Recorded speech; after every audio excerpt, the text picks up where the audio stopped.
Yo, what's up? I'm KallaTheYapper and I'm back with another reaction. In this reaction, I'm going to be watching a video made by the Nigerian perspective. I've seen like a handful of their videos. Not, I don't think I've seen a handful. I think I've seen probably like one or two of their videos pop up on my timeline, and I watched at least one of them or two of them. I can't really remember, but yeah, they've been like on my feed for a little while. I just haven't really dived into their content like that. But I have seen some of titles of their videos or whatever.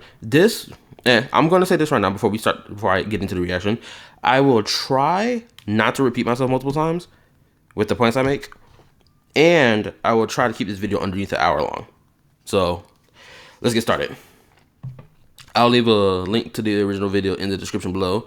Like, sub, turn on notification bells, and all other dandy stuff for this content creator and for me too. So anyway, let's get started because I'm really interested to see how Withering Waves makes most gacha NPCs look like an absolute joke. NPCs are one of the most important parts of any video game. They breathe life into an environment, set the atmosphere, and give a place its identity. It's in the way they act, the way they talk, even the little things they do in the background. But here's the odd part. Whether we are talking about massive AAA titles or smaller gacha games, NPCs often don't get as much attention. I mean, unless they're tied directly to the main character. Most NPCs are brushed off, shoved to the sidelines, and rarely get used in meaningful ways. That is true. However, is an exception to this rule. I mean, How? you'll often see online people comparing Wither Waves NPCs to those in other gacha games, and honestly, Those in other gacha games, you mean Genshin Impact? Why are we saying other gacha games? We know what exactly it's being compared to. Genshin Impact. you'll often see online people comparing Wither Waves NPCs to those in other gacha games, and honestly, the difference shows not just in the side-by-side comparisons, but even when you actually play certain quests. In those moments, you start to gain a real appreciation for how these NPCs are written and the impact they have on the story. So the big question is, how does Wither Waves handle its NPCs in a way that makes them feel meaningful? How does it take characters that most games treat as background filler and give them, As he's referring to Genshin. But I'm gonna already like hold up. I don't know how farther back we're going. Sponsor.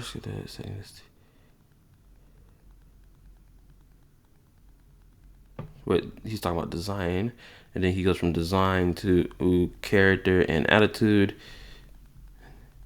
Okay, so I want to bring up my points that I want to mention, but I feel like I want to save it because I know the direct comparison is towards Genshin. If we're being fucking honest here, it's not towards Zenless. I mean, it's not towards Zenless and it's not towards Star Rail. Let's be freaking for real. It's mainly towards Genshin. So I think I'm gonna wait and let him give his points first. them enough presence to actually stand out. That's exactly what we're going to break down in this video. So if you enjoy this kind of content, make sure to drop a like and let me know in the comments what you think about Wooden Waves NPCs. Do you enjoy them? Do you see any difference? Or do you think they're just the same as every other gacha game? I'd love to hear your thoughts. And of course, subscribe in case you're subscribed on any of my future videos. Before we get into it, this video is sponsored by Top Up Live. And I don't give two shits. Get your money, King. Now, in order to really understand how NPCs work in a game like this, I think we need to look at three pivotal things. The first one is design, and when I say design, I'm not just talking about how the characters look, I'm talking about how Wooden Waves actually builds NPCs in general. What little nuances do they add? What choices make these NPCs feel familiar, like the ones we're used to seeing in other gacha games, but also He keeps saying other gacha games, yet he's putting Genshin on the screen. Just say Genshin. You do not need to say other gacha games. Just say Genshin. We know what we're talking about here. what choices make these NPCs feel familiar, like the ones we're used to seeing in other gacha games, but also different that we actually. What I find hilarious is that he showed off Nodcry, but if you actually play Nodcry and you look around, you see that these NPCs have unique looks and even body sizes that we have not seen in previous versions. From version 1, 2, 3, and even version 4. It's not until version 5 to version 6 do we see new NPC designs. From skin color, obviously, but to other like body size and hairstyles. So I think we need to acknowledge that and not act like that doesn't exist for Genshin. Right? Because Genshin has changed up their NPC designs greatly for like the past 2 years. But again, for some weird reason, no one wants to mention that. Actually stop and appreciate them. The second thing we need to look at is character and attitude, because in Wooden Waves, certain NPCs don't just exist in the background. Through their personalities, they actually elevate the story itself.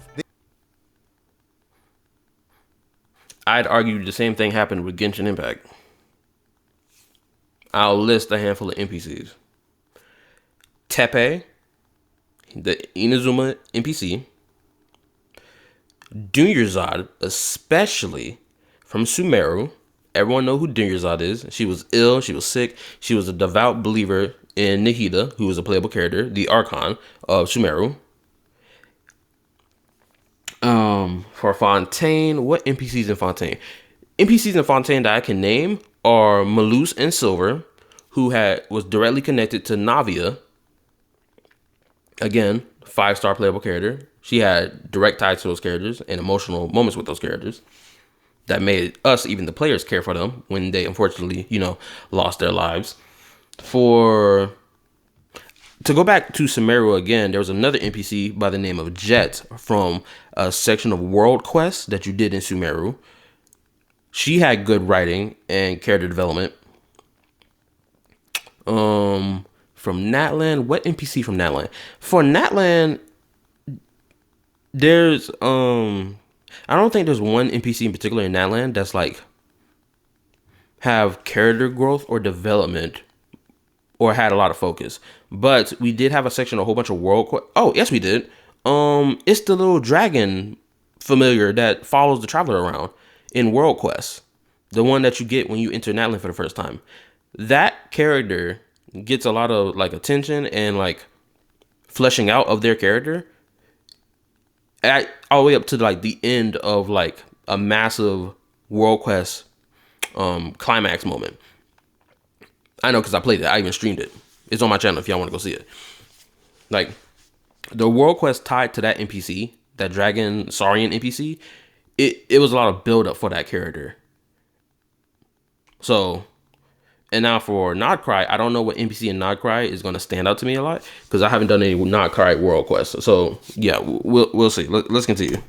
They draw enough focus that we genuinely appreciate them. And the interesting part, almost every impactful NPCs we've seen is introduced within the very story they're helping to elevate. So the question becomes, how does Wooden Waves make these characters feel so impactful in such a short amount of time? And then there is the third one, relevance to the story. Because let's be honest, no matter how interesting a character is, if they don't feel relevant, our interest drops fast. So how does Wooden Waves strike that balance? How do they make NPCs feel important to the story without breaking immersion or stealing the spotlight? And more importantly, how do they make that relevance actually work? Alright, so let's start with the first one, design. And you see, my bad. My immediate thought of hearing him say that, it's almost like the underlying saying is Genshin didn't do this. But we know that's not true. But if that's not what he's saying, whatever. It is what it is. It's almost like Star Rail, it implies it's like this undertone that he's implying that Genshin, Star Rail, and Zenless didn't do this, but we know that's not true. But if that's not what he's saying, again, it is what it is. Let's continue. One thing NPCs across every video game have in common when it comes to its design is simplicity. The idea that NPCs should be simple enough to fit into their environment without overshadowing the main characters. But here's the catch. They also need just enough complexity that, despite their simplicity, they stand out. They need qualities that make you notice them, qualities that make them memorable. Now, when it comes to gacha games, most of them nail the simplicity part, some even push it further. Take Zealous Zone Zero for example, where the art style make NPCs look polished enough to almost pass as playable characters. But across the board, gacha games are usually good at making NPCs simple, distinct, and fitting for their environment. The real struggle though...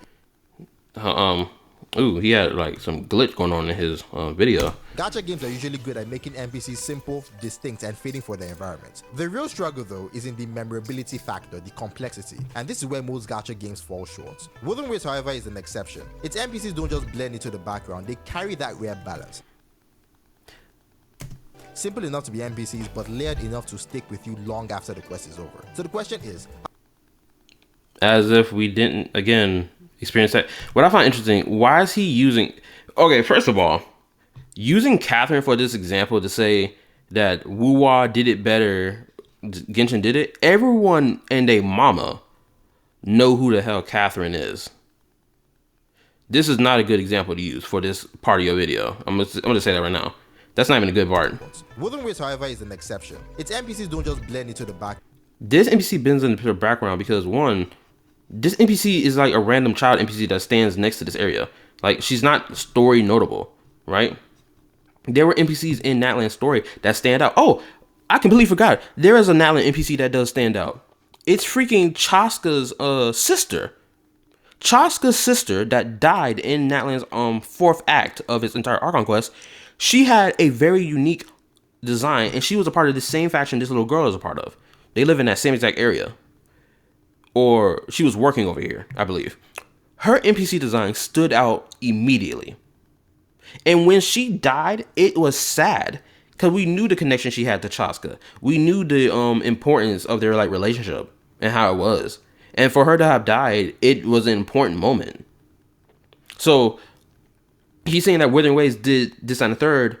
It's so amazing that they did this, but we're going to ignore what Genshin did. And not even what I find crazy is that he's not even bringing up the examples for Genshin. Of course, this is mainly talking about Wuwa, so of course, talk about Wuwa mainly, But I feel like there's a necessity that's missing here, which is mentioning the NPCs that Genshin have made and did a great job writing their character and their relation to the playable characters in the main story. Like I said with my examples earlier that I mentioned.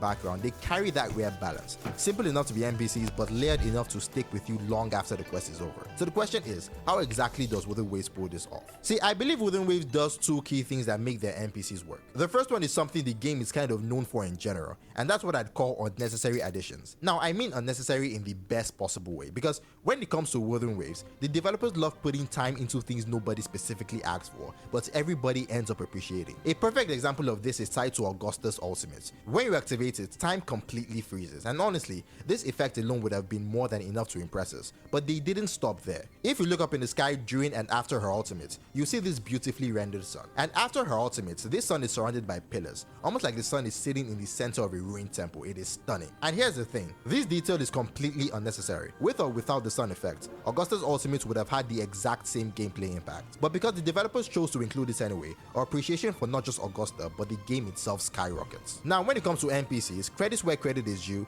Genshin Impact has also started hiding some of those unnecessary little touches. For example, in the recent dev livestream, we saw that if you enter certain places as Lauma, the NPC salute you, and that's because Lauma holds a special status in those places. And True. honestly, it's a really nice detail, and I respect that they included it. But here's where Withering Waves stands out. It's not just that Wuwa does things like this too, it's that we're almost never explicitly told about them. These are things you discover naturally just by exploring the world. For example, stepping out of the city of Jinzhou and seeing the soldiers salute you. It's not something you expect, but it makes perfect sense. You're the savior of Jinzhou, of course they would honor you like that. Or take the Order of the Deep section in Reguna. In there's a group of chorister girls, and when you meet them, their singing completely replaces the usual background music of the city. And again, nobody tells you that this is going to happen, you just stumble upon it, and suddenly the harmony of music of the city. And again, nobody girls, and when you meet them, their singing completely replaces the usual background music of the city. Now, have I experienced this playing Genshin, Zenless, and Star Rail, where I come across a character or NPCs and it changes the background,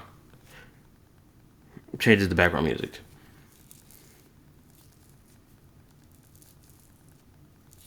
I mean, when I get into combat, yeah. Or I'm having a conversation with another playable character and you hear the shift in tone in music, yeah. But what about open world exploration? Let me think. I'm trying to think of a moment that did that.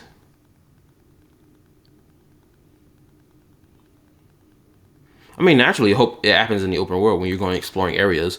Like, if you explore some, like, oh, here we go. This is a good example. So in Genshin Impact, when you go explore, like, underground ruins and whatnot, like, depending on the region or whatever, the background music does change slightly, or it does change entirely into, like, this monotone, kind of somber and sad music to be like, there was something once here, but but it's not here anymore.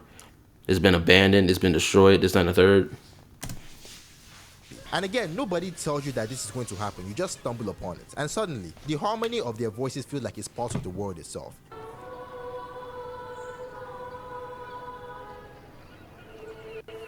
Oh, shoot, I'm pretty sure when I enter inside the Knights of Favonius church, the music changes in there as well. You hear, like, the sounds of the bells ringing. And the Sumeru Academia, when you go inside, I'm pretty sure the music even changes in there as well. And then there's the Order of the Deep Temple in Reguna. As you approach the door, the Echo standing guard kneel before you. And as you're walking towards the throne, you see all these echoes raise their trumpets in unison as you pass. These are all details you stumble upon, not details that are handed to you. And that surprise factor, that little spark of discovery, make these unnecessary additions feel even more impactful. But I mean, it's still just as impactful knowing that playable characters are having like interactivity with the open world itself, regardless of it's being told to you or not. So I kind of disagree with this point. It's still impactful regardless. as good as all of this is, I think the more important factor when it comes to design is the level of detail given to certain NPCs. When you look at models in any video game, there's an obvious hierarchy. At the very top are the playable characters, the ones who should have the most consideration, the most polish, the best design. And at the very bottom, of course, are the generic NPCs. But even within the NPCs, there is still a hierarchy. Some of them are crucial, whether to the lore, to the overarching story, or to a specific quest you're playing in that moment. And because of that importance, even if they can't reach the same level of design quality as playable characters, they still need a higher level of care. They need enough detail to set them apart from the countless background NPCs you run past every day. And Wooden Wave seems to understand this perfectly. I mean, how else do you explain a character like Lady Ginny? She's an NPC you only meet once, but her importance in the politics of Hongjiang can be overstated. And because of that importance, she has distinct qualities and detail that separates her from every other NPC, and the result is memorability. I don't think anyone who's played through the Hongjiang story could ever forget her. The same goes for Francesco Montelli, head of the Montelli family. Again, True, but again, I wonder, is he going to mention the examples from Genshin Impact that have done the same? Now, of course, Tepe, if we're being honest, Tepe's character design as an NPC is generic because, one, he was like one of the first NPCs ever in the game that Genshin, tried to like give a connection to the playable character, which is the Traveler. But his design didn't really stand out like that. It's not until you go to Sumeru with Dunyarzad that Dunyarzad's character design stands out, right? And I'm pretty sure Dunyarzad is like the only female NPC in the entirety of Sumeru who wears a purple dress with like a tiara pieces in her hair. Pretty sure she's the only one that dresses like that. Because I have not seen any other NPC in Sumeru with her hairstyle or with the little details in her hairstyle and even her dress. So, yeah. And of course, when it comes down to like Fontaine, Moose and Silver, yeah, they still had the same exact hairstyles as like other old or young NPCs. But their personalities, along with their style of dress, made them stand out enough to be like, oh, this is memorable, just like Dunyarzad.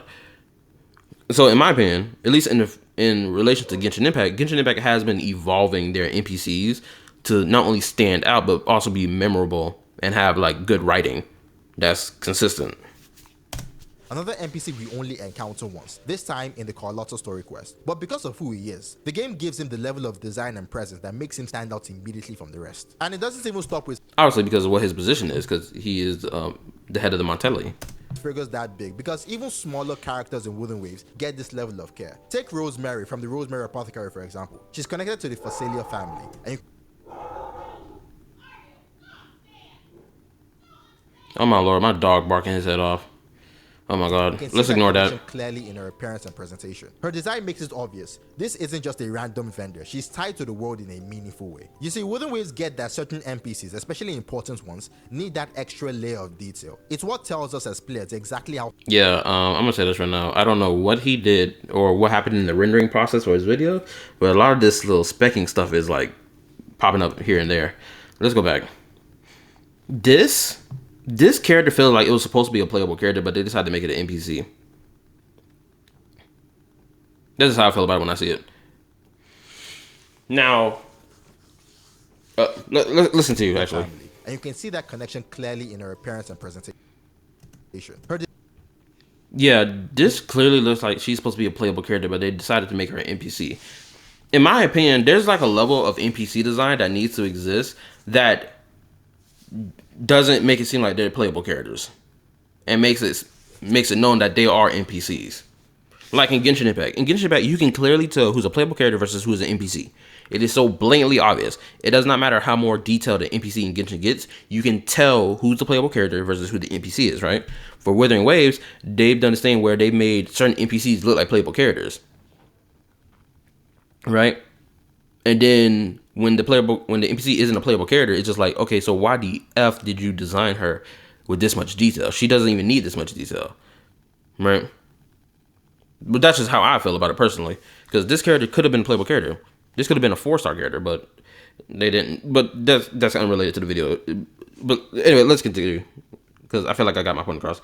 But you get the one I'm trying to put down. Her design makes it obvious. This isn't just a random vendor. She's tied to the world in a meaningful way. You see, Wooden Waves get that certain NPCs, especially important ones, need that extra layer of detail. It's what tells us as players exactly how significant they are. And oddly enough, this level of detail given to NPCs is something you don't see in a lot of gacha games. To put it into perspective, here is a random old lady NPC in Genshin Impact, and here's one of the legendary Adepti of Lyre in the same game. Or take an image of a random child NPC in Genshin Impact and compare that to the former Pyro Archon. When you look at these side by side, it becomes clear. That level of detail and care simply isn't given to NPCs. And it's not just in... Wait a minute. Something that, again, needs to be mentioned, because he's not mentioning it. Peep game. Genshin Impact. And here's one of the legendary... To put it into perspective, here is a random old lady NPC. What's the difference between her and in Genshin Impact? And here's her. She has glasses, her hair is down. Other girl, her hair is up. But I think we need to take consideration as this as well. Madam Ping looks the way that she looks on purpose. She's meant to look like this.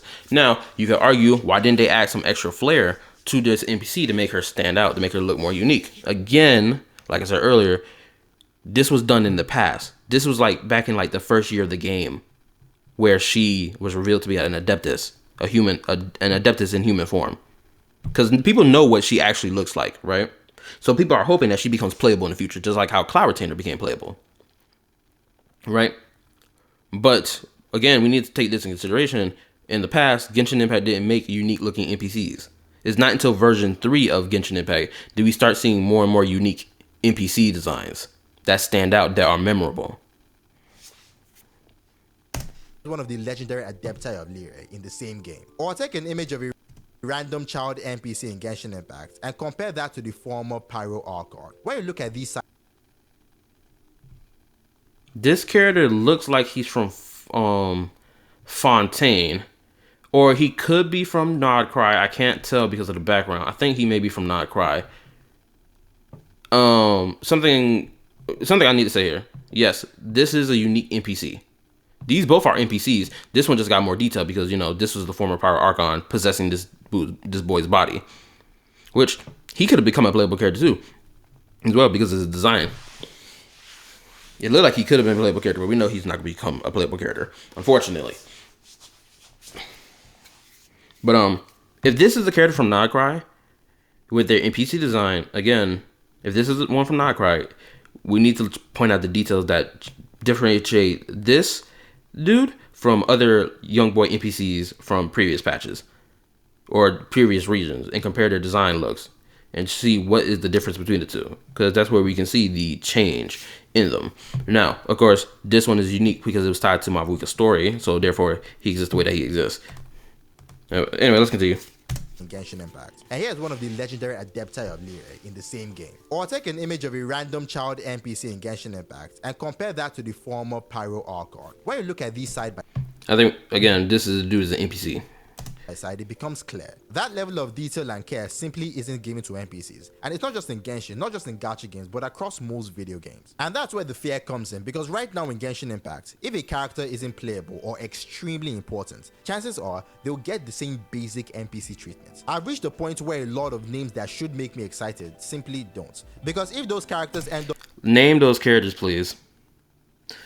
I'm already having a problem with this part of the video because he's not naming the characters in particular. What characters that have been mentioned by name but are given NPC level designs?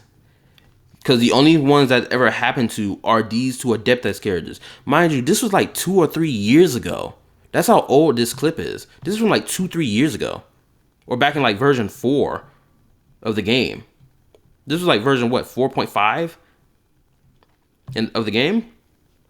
And again, these designs are lackluster, but again, as stated, was not during, these came out in the era where Genshin wasn't, where Genshin was like trying out new things for NPC designs, but we didn't really see the full force of that until Natlan dropped, where we saw new, unique looking NPCs. Not just their style of dress, but even body size, hairstyle, what have you. Right? Again, that context is needed to understand this. I know a lot of people were upset about this, that these two characters had these NPC level designs. But again, these aren't even playable characters.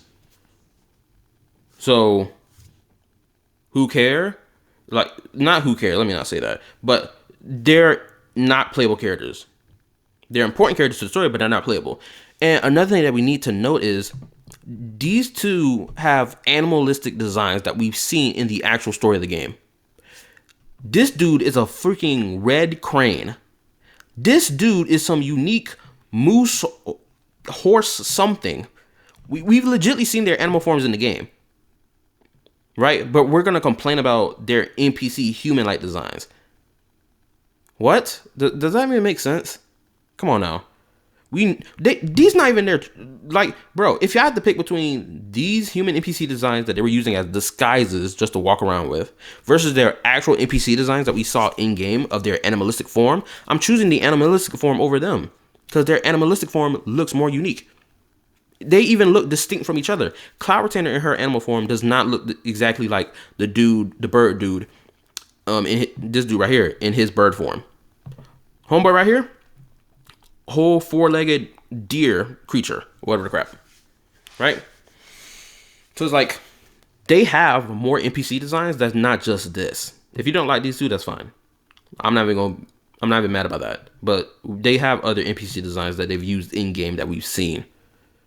And if they were to walk up or fly down, guess what? They look good.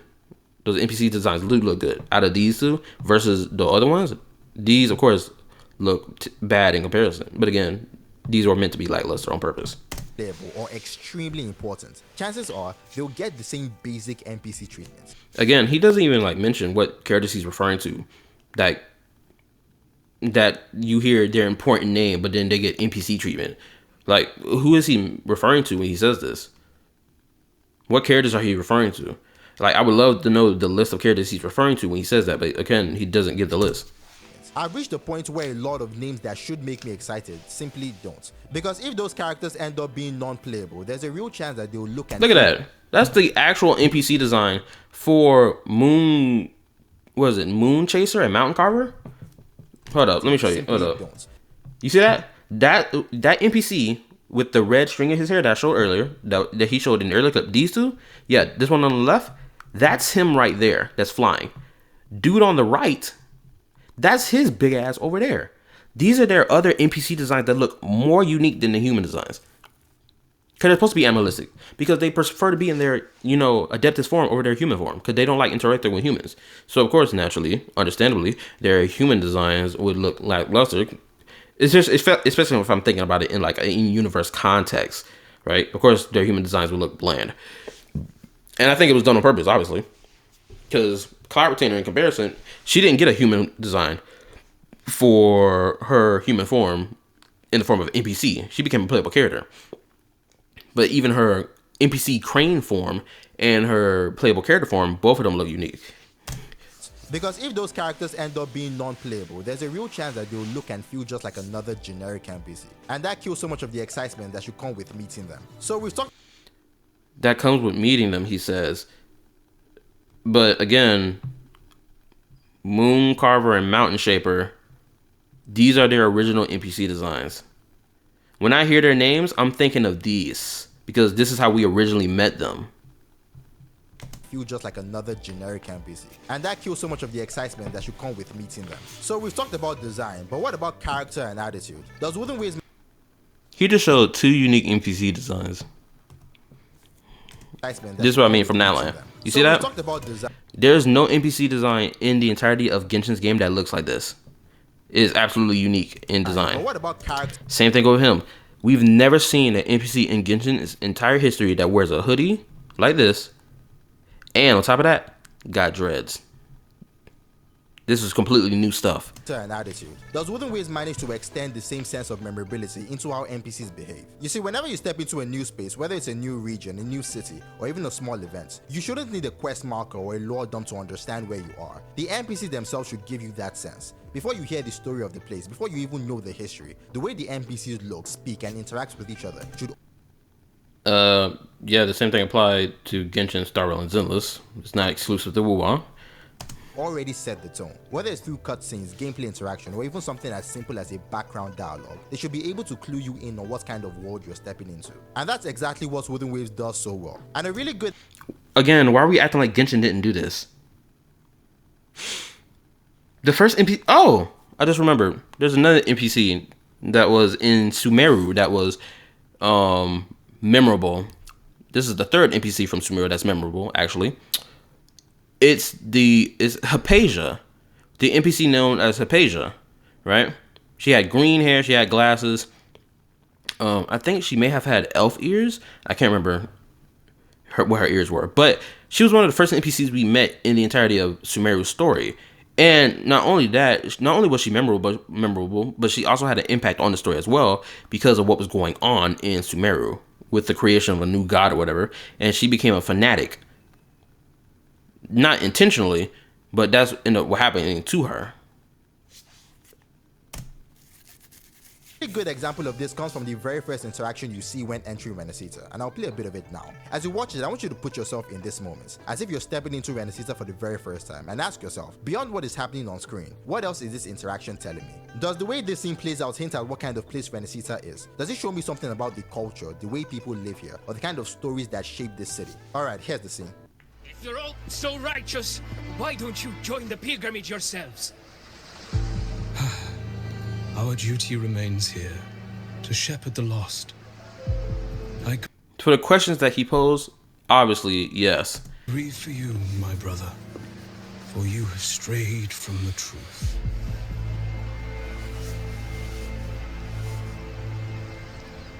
Oh, I can say this. Arguably, we had a scene like this happen in Genshin as well. When we entered into, Mondstadt, when we entered Mondstadt for the first time, we actually interacted with a playable character, not an NPC. For Leeway, when we entered Leeway for the first time, story-wise, instead of exploring, when we entered Leeway, we talked with a whole bunch of NPCs, and they told us about how, like, Leeway's culture was, how their god is better than Mondstadt's god because their god is present with them all the time and comes down once every year to give them a future perception of how the market was going to be for the coming year for any business people, so they'll know how to move about in the market and how to make their profit.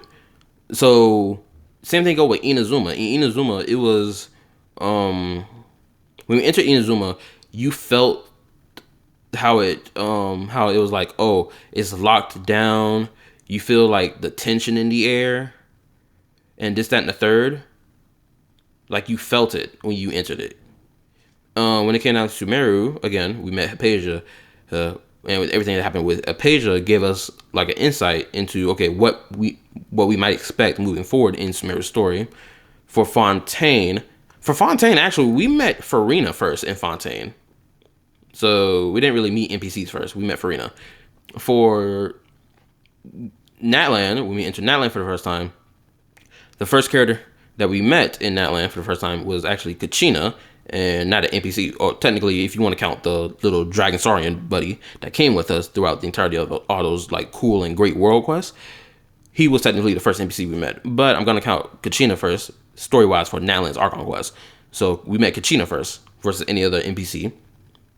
For Nagcry, we entered Nagcry with Enefa, and instead of an NPC. So,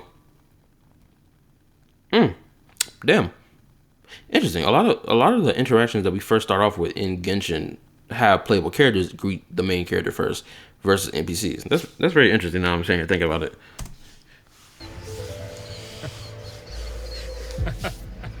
Truth. Don't make me laugh. You see, when it comes to accents in Wooden Waves, a lot of people give props to Zani and Augusta, since they really showcase how different voices and accents exist in this game. But honestly, the original character who first introduced us to this idea back in Renacita was this particular NPC. Through him, we not only learned about the story of the Order, how they control Renacita, and how they exile people under the guise of a pilgrimage. But his accents was also a subtle detail that told us that this land is diverse. Not everyone here speaks in the same way. Not everyone carries the same tone. Renacita is a place filled with different backgrounds and cultures, and that single interaction quietly set the stage for us to expect that variety. And scenes like this aren't too rare in Wooden Wave. They're sprinkled throughout the entire. Well, I think another thing that needs to be mentioned as well is that the majority of the English voice actors of Wuwa are from the UK. I think that needs to be stated too, because I'm pretty sure when the game first came out, you had since they were from the UK, they were kind of like forcing like American accents to voice the entirety of like version 1's cast of characters for Wuwa. Pretty sure. I heard that talk going around. Right? So when it came down to Renacita, it felt like, oh, this is an opportunity to be like, okay, we're not going to force American accents. We're just going to use our own accents and just voice these damn characters like how we usually talk on the day-to-day. So that's why Renacita feels the way that it feels in terms of like language, right? And I even praised it for that as well. I was like, man, I'm really feeling it. Entire game. Moments where attitudes and personalities of NPCs breathe life into the entire area that you're in. Take Starbuck for example. His crush on Phoebe and the fact that he falls in love with an actual fish isn't just played for laughs. It tells you something about Racholi Island. Sure, you'll meet normal fishermen there, but you also run into eccentric, quirky, and downright weird individuals. And that balance of ordinary and bizarre becomes a part of that island's identity. Again, throughout this entire video, it's been making it seem like he's been saying that this is unique to Wuwa, as if Genshin, Star Rail, and Zenless haven't done the same things. Look at Alderic in Brand's storyline. Through him, we get a clear picture of what pirates in Wooden Waves are like. Violent, money-hungry, willing to deceive and plunder to get their way. It's not just exposition, it's attitude and characters. Wooden Waves is full of NPCs like this, ones that stick with you long after you've moved on. And the same thing can be said when it comes to how well Wooden Waves involves these NPCs in their story. You see, after playing the 2.6 story, I realized something very important for the first time. Very few games actually do a good job of involving NPCs in the overarching narrative. Most of the time, games expect us to just assume that NPCs are affected in the background. They focus only on the main characters, the big players, while leaving out how the world's people, the NPCs, are experiencing these events. But in Wooden... He says other games and shows Zenless clips. I'd argue that in Zenless Zone Zero, they did show us the effect that shit has on people that's not the main characters. Mainly because I think we need to specify this as well. A lot of the events that happen in the main story for Zenless, they usually happen in the hollows where most ordinary people are not present. So naturally, they're not affected directly. I think we need to make that clear here. For Star Rail, in particular, if I want to bring up the Amphoria story, we saw the effect that the Flame Chase journey was having on the citizens of Amphorius, of the citizens of Okama City, whatever, and even like the Grove of Epiphany. Granted, the Grove of Epiphany was cleared out by the Black Tide because they killed all them niggas. But yeah. Now for Genshin, the effect that that happened in the world that also played an effect on the story's effect on the NPCs of the world for like Inazuma, Sumeru, like it's actually been across the board, if I'm being honest. Like with Leeway, when Rexley, my bad, for Leeway, because his example is Withering Waves makes the story affect NPCs, and therefore it makes the world feel more alive. The same thing applies for Genshin, Star Rail, and Zenless. Let me give my Genshin example because I gave my Zenless and Genshin example already, my Zenless and Star Rail example already. For Genshin, when it came down to Leeway and even Mondstadt, the people of Mondstadt were like really not effing with Dvalin, despite the fact he was one of the original, guardians of Mondstadt. But of course they turned on him because he started attacking the city or whatever. So they was like, we gotta stop him. We gotta put him down. For Leeway, when Rex Lapis, quote unquote, died, it threw the entirety of Leeway into not into entire absolute chaos, but we did see the effect that it had on the people. They were like, man, our God is dead. It can't be real, can it? How are we going to know how to like move about in the market when it come down to like making our money and making our profits for the next year? What's going to happen to the leeway moving on in the future, right? All those questions was being asked by NPCs and even playable characters. For Inazuma, right? The Vision Hunt Decree. The Vision Hunt Decree had a direct effect on NPCs in Genshin when it came down to Inazuma. And we went from NPC to NPC to NPC. We went to like 3 NPCs who had their visions taken away because of the Vision Hunt Decree decreed by the Raiden Shogun. And we saw the effect that it had on them. They were losing their memories. They don't remember who they were. They were becoming full-blown schizophrenic. They were acting crazy without their visions. Because that's the effect that happens on people who had their visions stripped from them. For Sumeru, when it came down to Sumeru and the effect that Sumeru had, or the story quest had on the main, or in the people that exist in Sumeru, that weren't just the playable characters, we saw its effect from the how the sages of the academia would hound the performance troupe of like them celebrating Ruka Devada's Lesser Lord Kusanali, aka Nahida's birthday, and they came in being like, no, shut that stuff down. It's foolish, it's ignorant, it's a waste of time. This is not wisdom. This is rubbish, right? And then we also saw its effect on what happens to those who get expelled from Sumeru and sent to the desert if they become, stricken with madness, right? They get sent to I forgot what that village name is, but it's the same village that Candace defends. Any sage or any individual from the academia who becomes crazy, they get sent to that village, and that's where they live for the rest of their lives. That was another effect that happened on the main story. We also know that the conflict between the people of the rainforest and people of the desert was also still ongoing because of the conflict that happened, or the beef that was going on because of like religious belief between the god of the desert and the god of the forest, right? And people were like, yo, they have beef. The god of the forest deceived our god and resulted in our god dying, so we're gonna get it back in blood. The Scarlet King, we're gonna revive the Scarlet King, this, that, and the third, right? That played a role in Sumeru's Archon Quest as well. Even the Akasha system being like this well of knowledge, got dismantled in the end by Nahida because she knew that it was crippling people's desire for true knowledge, right? Even affected an NPC that was still trapped in the Akasha because he was using it for some type of experiment.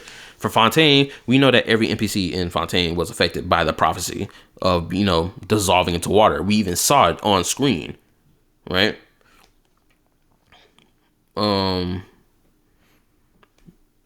When the Primordial Sea was about to bust out of the Fortress of Meropide, you saw NPCs running for their lives trying to reach the exit, this, that, and the third, because they were also being affected by the main story, the events of the main story. For Natlan, it was pretty obvious when the Abyss attacked Natlan, everyone was being affected by it. You had dead corpses all across the ground. We know this. I don't need to say much about that. For Nodcry, when it comes down to NPCs, legitly in Act 2 of Nodcry, we see the NPCs rioting, trying to defend the cannon from being shot. But the antagonist of the story for Nodcry right now, Rerir, he played on the citizens' paranoia in order to make them fire that cannon, which then would empower him to get his body back. We saw the chaos happening in the streets. People were burning stuff down. They were getting ready to fight anybody who dared to step up to the cannon, this, that, and the third. Like, we saw the effect that the main story was having on the people living in the story. So, for his point to saying that Withering Waves did this excellently, and almost like underlying implying that Wu was the only one who did it at all in a good way, I just disagree with. But again, if that's not the argument he's making, that's whatever. But if that is what he's saying, then I just disagree. That Withering Waves is the only one that did it good. Withering Waves, this is handled so differently because almost unnoticed, the game has been doing an amazing job in weaving NPCs into every single major narrative arc in Septimons. Think about it. Since arriving at Septimons, we've been through 3 huge storylines: the Great Aegon in Septimons, the Dark Tide in the Sanguis Plateau, and now Fates. Now ask yourself this: Has there been even one of these stories where NPCs weren't heavily involved? Take the Great Aegon for example. This was a tournament and an event that was dominated by NPCs. The stands around you were filled with NPC spectators. The fighters facing you were NPCs. Even beyond the matches, the story itself leaned on NPC-driven politics. NPC-driven politics. The NPCs didn't even play that big of a role in the Septimont story, especially the politics. Like, the politics side of everything didn't even play a big role in Septimont's story when it came down to, like, that whole Aegon battle. So I already disagree with this point that he's making. Like, this whole section, this was brief. It was, like, in and out, and that was it. We focused mainly on, homegirl Lupa, and then damn near immediately focused on what the crap is going on here with this whole being trapped in a sonoral spear, right? And try to break out of it. So this whole politics aspect, this was extremely brief. This was really brief stuff. This did not dominate or play that big a role in the story. Julia rigging matches, Kator managing Lupa, layer upon layer of schemes and decisions that revolved around NPC interactions. And the same thing can be said about our battle against the Dark. Another thing about that NPC, the moment they revealed the scheme that this NPC was playing, she was immediately kicked out of Septimont, and that was it. That was the end of the story. But the thing is, again, like I said earlier, there was not that whole story segment about like the politics. It didn't have that big of a weight in Septimont's story, at least for the Aegon battle. It didn't hold that big of weight. It was just like there, and then it was out, and then that was it. And we completely left that alone and focused on the other stuff that was actually more important. And decisions that revolved around NPC interactions. And the same thing can be said about our battle against the dark side. The game could have easily chosen to only focus on the main characters, us, Augusta, and Yuno, and left it at that. But instead, it made a deliberate decision to bring all these characters, the warriors, the soldiers, the countless fighters who stood alongside us in the heat of battle. And because of that decision, and I need to say this too, because the way he's framing it as if these dudes were like present 24/7, especially these in particular NPCs, but these NPCs weren't there present for like every damn scene that happened. The only NPC that actually had significant amount of screen time was Vidius, and he got kind of sidelined. And what I mean by this is that he was gassed up to be this like crazy dude, but then when you look at any cutscenes that he's in or like his role in the story, he doesn't really do a lot. He doesn't like really do a lot. Even when he's supposed to be doing like a 2-man mission against Augusta against that monster or whatever, he's not even present. Like his NPC model doesn't like appear on the battlefield to be hitting and attacking it at all. Augusta's the one doing that. And even for the cutscene that happens, this dude throws one spear, the spear gets blocked, and he just stands there, and Augusta does all this other crazy stuff. So even then, you have an NPC who's supposed to be like important to the story, but he's getting sidelined a bit by the main characters, not even getting a chance to show off his like cool combat skills, to show why it is that he's like this, he's well renowned for his exploits.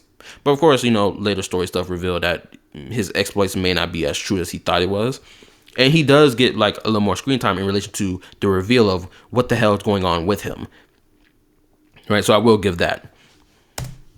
Everything the story told us about these warriors wasn't just something we heard in dialogue or saw in cutscenes. It became something we experienced. So now, even though we don't know most of their names, even though we will never hear their full backstories, the message comes through loud and clear. These NPCs are not faceless extras. They're soldiers. They're heroes. They're people willing to fight and die for their nation. Again, same thing applies for same thing applies for Genshin. Same thing applies for Star Rail. Same thing applies for Zenless.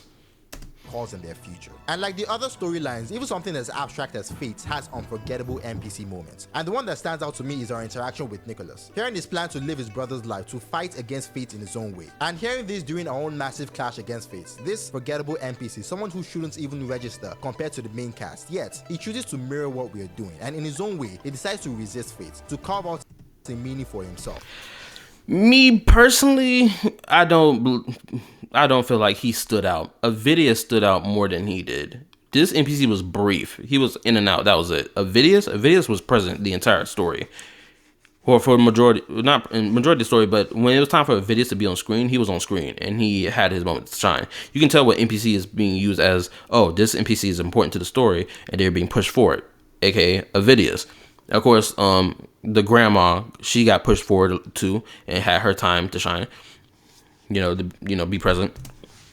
And keep in mind, this is all without mentioning central figures like Maya or Vidius, characters who are pivotal to the story itself. No, these are throwaway NPCs. The ones that in other games would be nothing more than background filler, but in Wooden Waves, even these so-called forgettable NPCs. Wait. So you're referring to background NPCs? Then why didn't you just say that in the title?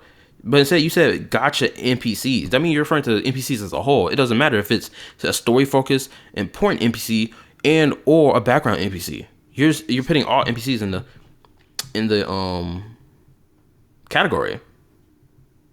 So what? I'd count every NPC. It don't matter if it's background or if it's a character main NPC to the story. The same thing he's sitting here saying that exists for Wuthering Waves when it came down to like design or like NPC and their character writing and how the story affects them in the world as well, and not just the playable characters. All this stuff also applies to all the Hoyo games. It's not exclusive to Wuthering Waves. This isn't to say Wuthering Waves is bad, but to try to frame it as if the Hoyo games hasn't done the exact same thing, or we haven't experienced anything similar to that in the Hoyo games, it's kind of iffy, bro. That's what I would say. NPCs become memorable, they matter. But now I want to hear from you. What do you think of the NPCs in Wooden Waves? Do they? And not only that, let's take this into consideration too. This dude, the NPC that he mentioned, right? This NPC that he mentioned, he was a story important NPC because it was tied directly to Yuno. The same thing with that little girl that also appeared in this scene as well, and that woman and that other guy. Like they were story important NPCs to Yuno. In relation to, Yuno's whole thing about how she didn't want to read prophecies anymore because she knew what would happen. And, people immediately jumping to, like, I guess, give her harsh criticism or be like, oh, I'm going to defy it regardless. This and the third. Or I'm going to, like, if this is my fate, then I'll just ride it all the way through and embrace it and stuff like that. But again, these were story important NPCs. I wouldn't deem him a background NPC. This was a story important one, especially to what had going on. In his own way. And hearing this during our own massive clash against Fates, this forgettable NPC, someone who shouldn't even register compared to the main cast, yet he chooses to mirror what we are doing, and in his own way, he decides to resist Fate, to carve out a meaning for himself. And keep in mind, this is all without mentioning central figures like Maya or Vidius, characters who are pivotal to the story itself. No, these are throwaway NPCs. The ones that in other games would be nothing more than background filler, but in Wooden Waves, even these so-called forgettable NPCs become memorable. I'm trying to think. What other NPCs that appeared in Genshin Star Rail and Zenless that were like, you can argue were background throwaway NPCs?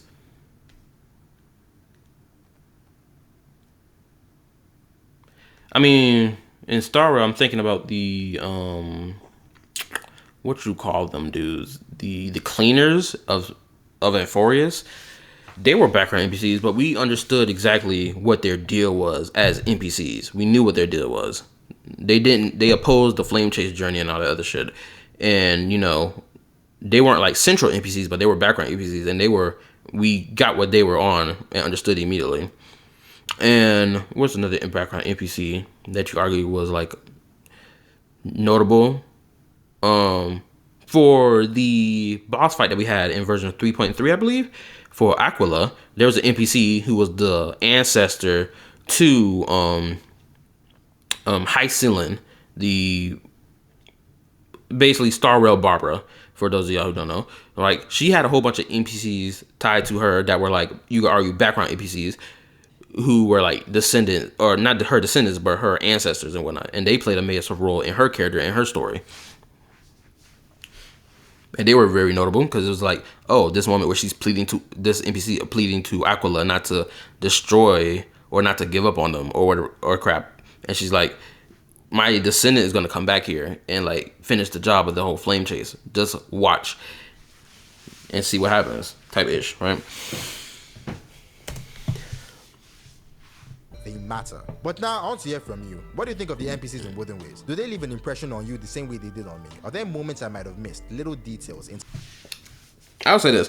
Who are NPCs? The ones that stand out, who are blatantly made to stand out, yeah, it's obvious to point them out, right? Even the ones that's like, don't have like crazy in-depth character design to stand out, yeah, we noticed that they stand out as well.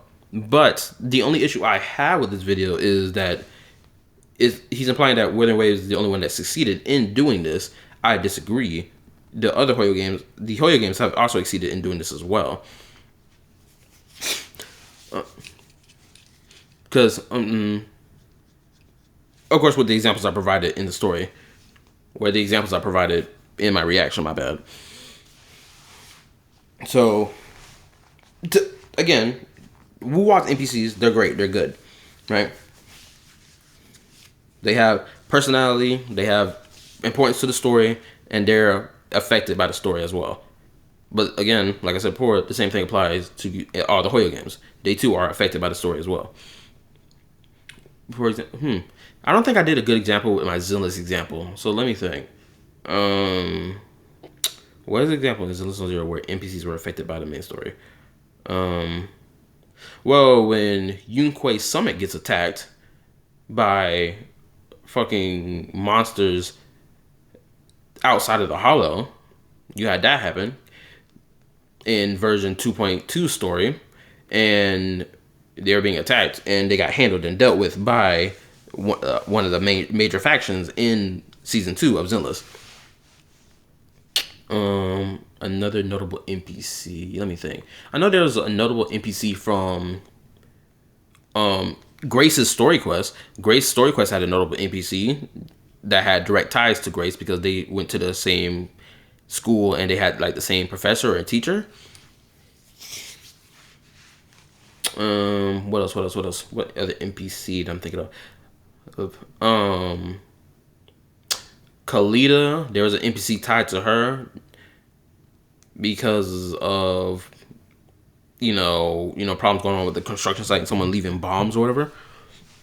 But okay, if I continue talking, this reaction gonna be longer than it needs to. But anyway, I think I said everything I needed to say. So yeah, I agree that Wuthering Waves does a good job with their NPC designs and whatnot, and making them feel a part of the world and whatnot. But I do also believe that Genshin and, of course, the other Hoyo games have also succeeded in doing this as well. I do not believe that this is a Wu-Wa only, Wu-Wa the only one that did it good. As I'm saying, think about it. In Fate Samurai Remnant, one NPC that I can think of that's a background NPC that's, stood the test of time. The only one I can think of right now is that dude who gives the main character like missions to do. He stood the test of time. Granted, I still got to play more of the game. And Maya, the little sister of the main character, she stood the test of time. She's been a really good character, and also has been directly affected by the main story of the game. Granted, Fate Samurai Remnant is a AAA game and it is not a gacha game, for those of you who don't know. Anyway, that's all I have to say. Like, sub, turn on the notification bell, join my Discord if you want to. Link is on my channel. Go check out my other reaction videos. I got a playlist for it. Hopefully, I can put it on this video or this reaction. I'm gonna give my like for the video because I agree overall, but I just don't agree with the idea that Wuthering Waves is the only one that succeeded in this aspect. What else can I say? Yeah, I'll leave a link. Like I said earlier in the beginning of the reaction, I'll leave a link in the description for the Nigerian perspective. Go check out his video. Go give it a like, sub. Go check out his other videos and his content and whatever. If you want to give your thoughts and opinions too. Anyway, I'll see y'all in the next reaction. Later, peace, bye, and this is KallaTheYapper signing out.